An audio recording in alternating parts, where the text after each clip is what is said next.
Hello everyone, आप सभी का फिर से एक बार स्वागत है मेरे YouTube चैनल में जिसका नाम है commerce treasure. In this video we are going to continue our discussion on Q20 series, that is part 2 of this series. If you have not seen the first part, I have put the link in the description as well as in the I button. Do watch the video, and without wasting much time, let us go with the next set of 20 questions. Get out the production, cut the price philosophy by Henry Ford is an example of marketing concept, selling concept, production concept, product concept. So clearly you have been given a hint that get out production. It means that try to produce as many you can, which is the part of option number C, production concept. Now production concept says that you have to produce as much as you can, which will reduce your cost of unit per product. Selling concept says that whatever you have produced, you have to sell it to the customer, because if customer is left alone in the market, he is not going to purchase a product unless a person tries to sell that particular product to the customer. Marketing concept says that whatever customer needs, we have to understand that philosophy and then we have to produce whatever is needed by him, and you have to satisfy the customer's need. And product concept says that whatever we are producing should be of good quality, because customer always focuses on good quality rather than goods which are available in the market for cheaper price. So these are the different philosophies which are there in marketing, and the right option for this question will be option number C. Apart from these four, there are two more different philosophies. One is called as societal philosophy, which is nothing but it says that you have to focus on customer needs along with the profit for the company, but always we have to consider the society's welfare along with these two things. And last one is holistic concept. Holistic concept says that we have to consider all the concept in together, that is, it should be mixture of everything, and it includes concepts like internal marketing, integrated marketing, performance marketing, and relationship marketing. Generic business strategies are given by Peter Drucker, Michael Porter, McGregor, Max Weber. So the right option for this is option number B, Michael Porter, who gave three generic strategies, which were cost leadership strategy, second one was focus strategy, and third one was product differentiation strategy. So these are the three main business strategies which are there in every company, and we have to focus upon any one particular strategy which we can use as our core competency in the company. Protecting the data from unauthorized access is called as data inaccessibility, data encryption, data security, data validity. So right option is option number C, data security. Data encryption is nothing but whenever you are sending a message to another person in a coded form, he can use that encryption key and understand whatever is being sent. Exchange rate between two currencies having exchange rate quote against common currency is known as indirect quote, forward rate, cross rate, none of these. So this is nothing but option number C, cross rate. So cross rate is usually given in the format of A by C, that is A into C will be the two currencies which are required, and we have to make use of a common currency which is going to be eliminated. So the same thing they have asked, whenever two currencies are having exchange rate quoted against a common currency, it is called as cross rate. The foreign exchange market is a form of cash market, over the counter market, spot market, none of this. So right option is option number B, over the counter market, which is also called as OTC, which means that wherever we trade, that itself becomes a market. So if you are trading in a market, then it is called as OTC. If you are trading in lift, then it becomes also a market, that is over the counter. So wherever we are trading, it is called as a market. If the customer's expectation and product performance matches, customer is satisfied, dissatisfied, delighted, none of the above. So whenever the customer's expectation matches the performance, he is always satisfied. Whenever it does not matches, he becomes dissatisfied, and whenever it is more than the performance, that is your expectation, whatever you expected, and the performance is more than the expectation, he will be delighted with the product.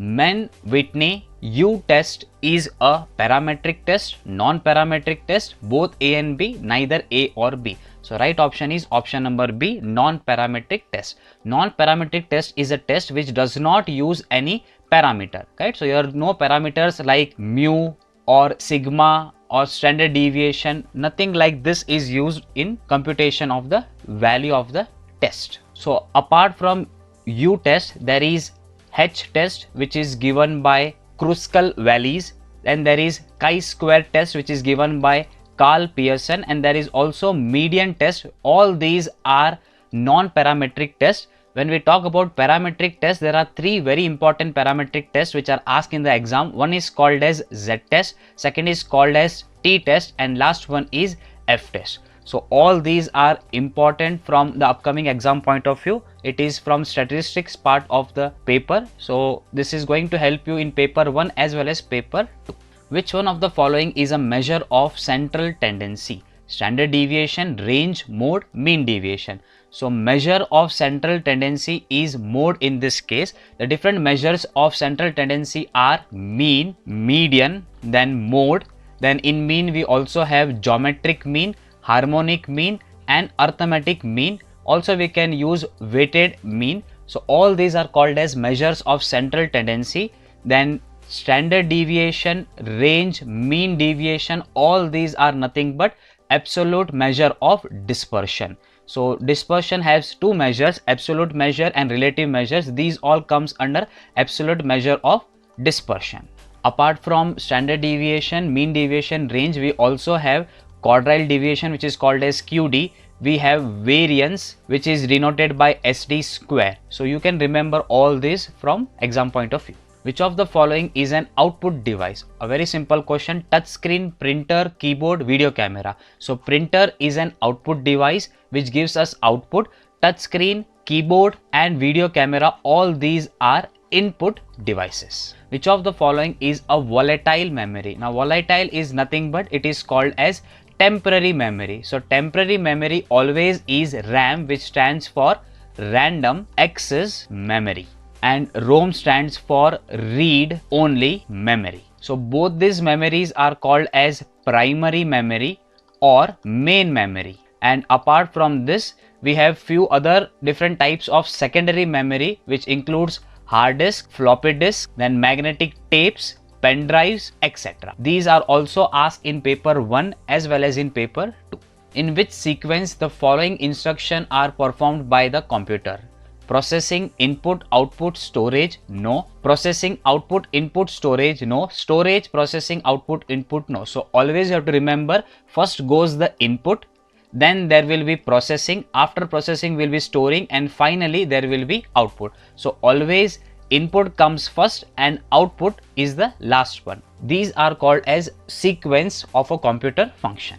Discounting technique is used to find out present value of future amount, future value of present amount, neither A nor B, both A and B. So always remember, discounting technique is used to find out present value of future amount. That is, what is going to be value of rupees 100 in future. If you have to find out, we have to make use of present value of future amount, that is by using the discounting technique. It is mainly used in NPV computation, IRR computation, profitability index computation, which are all capital budgeting tools in financial management.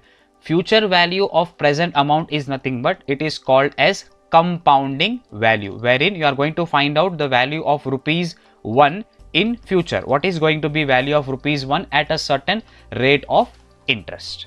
SIDBI is established on. SIDBI stands for Small Industrial Development Bank of India, which is an apex institution for small industrial development finance in our country, and it was established on 2nd April 1990. In exams, many times you get dates of institutions which are very important in our country. Few of the important institutions which you can remember are IFCI, which was established in the year 1948, ICICI, which was established in the year 1955. Then we have UTI, which was established in the year 1964, which stands for Unit Trust of India. Then we have IDBI, which was established in the year 1964. Next is SEBI, which was established in 1988, but it got its statutory status in the year 1992. Then we have NABARD, that is National Bank for Agriculture and Rural Development, which was established in the year 1982. We have NHB, that is National Housing Bank, which was established in the year 1988. So many other institutions are there, but these are few very important ones which are asked in the exam frequently. The special quality possessed by an organization that makes them withstand of pressure of competition in the market is synergy, dinergy, competency, none of the above. So right option is option number C, competency. We call it as core competency, which is nothing but your strength in order to fight with your competitor. Synergy is nothing but whenever you are merging two things or mixing two things and you get benefit more than what is got individually, that is called as synergy. So it says that 2 plus 2 when we merge it becomes 5 and not 4 as per the law of synergy. The corporate diversity is maintained by appointing directors of the same region, the similar qualification, dissimilar region and qualification, none of these. So whenever you are aiming at diversity, it means that dissimilar or different regions and qualification. So whenever you have directors which are coming from different backgrounds, you get more ideas and more concepts because all of them will be having their own way of thinking, and it is going to increase the quality of information or decision making in your company. But at the same time, there are so many demerits that there may be internal conflict or everyone will be right at their own point, and this may create problems while taking decisions. The minimum number of board meetings that a company should hold as per corporate governance code is, so as per the code which is there in India, a company should have minimum of 4 board of directors meeting in a year, and the gap between the meetings should not exceed 120 days, that is 3 months. So if they are doing 4 meetings, the gap, that is the time between 2 meetings, should not exceed 120 days, and minimum they can go for 4, maximum it depends upon the company's decision and policy. The risk-free rate of interest is 6%, that is RF is been given which is 6%, and expected rate of return in the market, that is RM. Return on market investment is 16% if the stock has an expected return. So if the expected return of the stock is 4%, what is going to be the value of beta? So the formula for expected return is equal to RF plus RM minus RF into beta. So they have given you expected returns which is 4, they have given you RF which is 6, they have given you RM which is 16, RF is again 6. You need to compute the value of beta. So 4 minus 6 plus 6, if it goes that side it becomes minus 6, is equal to 10 beta. So minus 2 divided by 10 is equal to value of beta, which is minus 0.2, option number C. So this sort of questions are asked in the exam, and you have to solve these questions without making use of calculators. The stock A and B have correlation of 0.8. So correlation between stock A and B is 0.80. The standard deviation of A stock is 12% and standard deviation of B stock is 10%. You need to find out the covariance between A and B. So the formula for covariance is correlation of two securities into SD of individual securities. So correlation is 0.8, SD of first security is 12 and SD of second security is 10. So 12 into 10, 120, 120 into 0.8 is going to give you 96, which is option number A. The beta coefficient on a stock is 1.6. So again they have given you beta which is 1.6. Risk-free rate of return is 8%. Then minimum required rate of return is 15% on the market, that is RM. You have to compute the expected rate of return of the stock. So expected rate of return, as I already told you, the formula is RF plus RM minus RF into beta. So RF is 8%, RM is 15, RF is 8 and beta is 1.6. So 8 plus 15 minus 8 is 7, 7 into 1.6. So 16 into 7 is 112. So you get 8 plus 11.2, that is 19.2%, which is nothing but option number B.